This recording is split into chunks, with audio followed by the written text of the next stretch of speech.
me forever on fire. ರಾಜ್ಯ ಬಿಜೆಪಿಯಲ್ಲಿ ಮುಂದುವರೆದಿದೆ ಬಣ ಬಡಿದಾಟ. ಕೇಂದ್ರ ಸಚಿವ ಕಿರಣ್ ರಿಜಿಜು ಭೇಟಿ ಮಾಡಿದೆ ಯತ್ನಾಳ್ ಆ್ಯಂಡ್ ಟೀಮ್. ವಕ್ಫ್ ಹೋರಾಟದಲ್ಲಿ ಸಂಗ್ರಹಿಸಿದ ಮಾಹಿತಿ ವರದಿ ನೀಡಿದೆ ತಂಡ. ವಕ್ಫ್ ವಿಚಾರವಾಗಿ ಕರ್ನಾಟಕದಲ್ಲಿ ಮೊದಲ ಹಂತದ ಪ್ರವಾಸವನ್ನ ಮಾಡಿ ರೈತರಿಂದ ಕೆಲವೊಂದಿಷ್ಟು ಮಾಹಿತಿಗಳನ್ನು ಸಂಗ್ರಹ ಮಾಡಿತ್ತು ಯತ್ನಾಳ್ ಆ್ಯಂಡ್ ಟೀಮ್. ಈಗ ಮತ್ತೊಂದು ಸುತ್ತಿನ ಹೋರಾಟಕ್ಕೆ ರೆಡಿ ಆಗ್ತಾ ಇದೆ. ಹೈಕಮಾಂಡ್ ಬುಲಾವ್ ನೀಡಿದ ಹಿನ್ನೆಲೆಯಲ್ಲಿ ಯತ್ನಾಳ್ ಆ್ಯಂಡ್ ಟೀಮ್ ಈಗ ದೆಹಲಿಗೆ ದೌಡಾಯಿಸಿದೆ.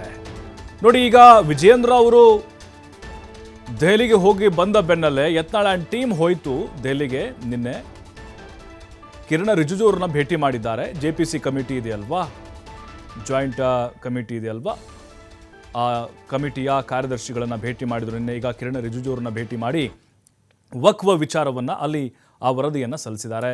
ರಮೇಶ್ ಜಾರಕಿಹೊಳಿ, ಯತ್ನಾಳು, ಲಿಂಬಾವಳಿ, ಕುಮಾರ್ ಬಂಗಾರಪ್ಪ, ಪ್ರತಾಪ್ ಸಿಂಹ, BV ನಾಯಕ್ ಸೇರಿದಂತೆ ಹಲವು ಪ್ರಮುಖರು ಭಾಗಿಯಾಗಿದ್ದಾರೆ. ನೋಡಿ, ಒಂದೇ ಕಲ್ಲಲ್ಲಿ ಎರಡು ಹಕ್ಕಿ ಹೊಡೆಯುವಂಥ ಪ್ರಯತ್ನ ಯತ್ನಾಳ್ ಆ್ಯಂಡ್ ಟೀಮಿಂದ ಆಗ್ತಾ ಇದೆ. ಒಂದು, ವಕ್ಫ್ ಹೋರಾಟ ಸಕ್ಸಸ್ಸು ಕೂಡ ಆಗಬೇಕು, ಅದರ ಕ್ರೆಡಿಟ್ ನಮ್ಗೆ ಸಲ್ಲಬೇಕು, ವಿಜೇಂದ್ರ ಬಣಕ್ಕೆ ಬೇಡ. ನಾವು ಕಲ್ಯಾಣ ಕರ್ನಾಟಕ ಭಾಗದಿಂದ ಹೋರಾಟ ಶುರು ಮಾಡಿದ್ದೇವೆ, ನಮಗೆ ಅದರ ಎಲ್ಲವೂ ಕ್ರೆಡಿಟ್ ಸಲ್ಲಬೇಕು ಅನ್ನೋದು. ಇನ್ನೊಂದು, ವಿಜೇಂದ್ರ ಅವರನ್ನು ರಾಜ್ಯಾಧ್ಯಕ್ಷ ಸ್ಥಾನದಿಂದ ಕೆಳಗಿಳಿಸಬೇಕು ಅನ್ನೋದು. ಈ ಎರಡೂ ಉದ್ದೇಶಗಳು. ಯಾಕಂದರೆ ಈಗಾಗಲೇ ಪ್ರಹ್ಲಾದ್ ಜೋಶಿ ಸೇರಿದಂತೆ ಸಾಕಷ್ಟು ನಾಯಕರು ಹೇಳುತ್ತಾ ಇದ್ದಾರೆ, ಅಧ್ಯಕ್ಷರ ಆಯ್ಕೆ ಚುನಾವಣೆ ಮೂಲಕ ನಡೆಯುತ್ತೆ ಅಂತ. ಹಾಗಾಗಿ ಅವ್ರಿಗೆ ಮತ್ತಷ್ಟು ಶಕ್ತಿ ಬಂದಂತಾಗ್ತಾ ಇದೆ ಯತ್ನಾಳ್ ಆ್ಯಂಡ್ ಟೀಮ್ಗೆ.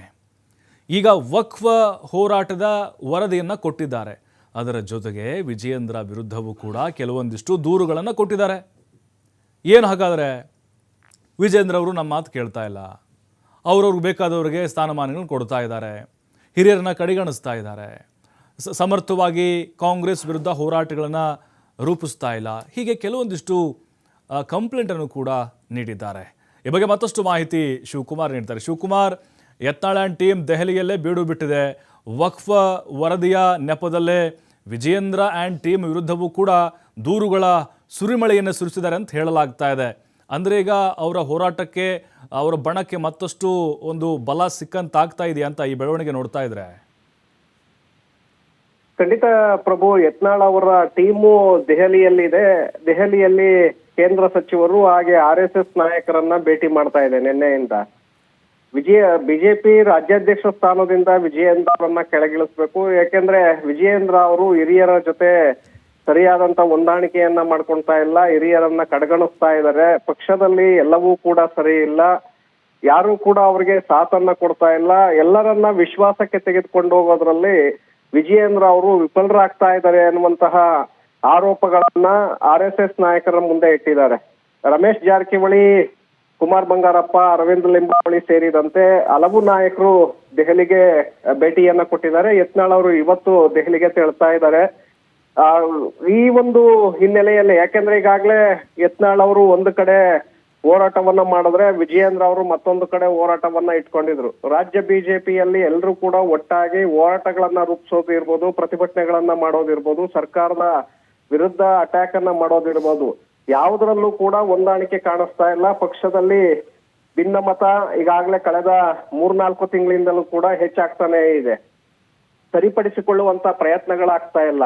ವರಿಷ್ಠರು 2-3 ಬಾರಿ ದೆಹಲಿಗೆ ಕರೆಸಿ ಬುದ್ಧಿವಾದವನ್ನ ಹೇಳಿದ್ರು ಕೂಡ ಅದು ಸುಧಾರಣೆಗೆ ಬಂದಿಲ್ಲ. ಹಾಗಾಗಿ ಆ ಭಿನ್ನಮತ ಅನ್ನುವಂಥದ್ದು ಮತ್ತಷ್ಟು ಹೆಚ್ಚಾಗ್ತಾ ಇದೆ. ವಿಜಯೇಂದ್ರ ಅವರ ಬಣದಲ್ಲಿ ಬಣ ಒಂದು ಕಡೆ ಆದ್ರೆ ಯತ್ನಾಳ್ ಅವರ ಬಣ ಮತ್ತೊಂದು ಕಡೆ ಇದೆ. ಸೊ ಹಾಗಾಗಿ ವಿಜಯೇಂದ್ರ ಅವರು ನಮ್ಮನ್ನ ಕಡೆಗಣಿಸ್ತಾ ಇದ್ದಾರೆ ಅನ್ನುವಂತ ಅಸಮಾಧಾನಗಳು ಯಾವೆಲ್ಲ ನಾಯಕರಿಗಿದೆ, ಅಂತಹ ಹಿರಿಯ ನಾಯಕರು ಈಗ ಯತ್ನಾಳ್ ಅವರ ಬಣವನ್ನ ಸೇರ್ತಾ ಇದ್ದಾರೆ.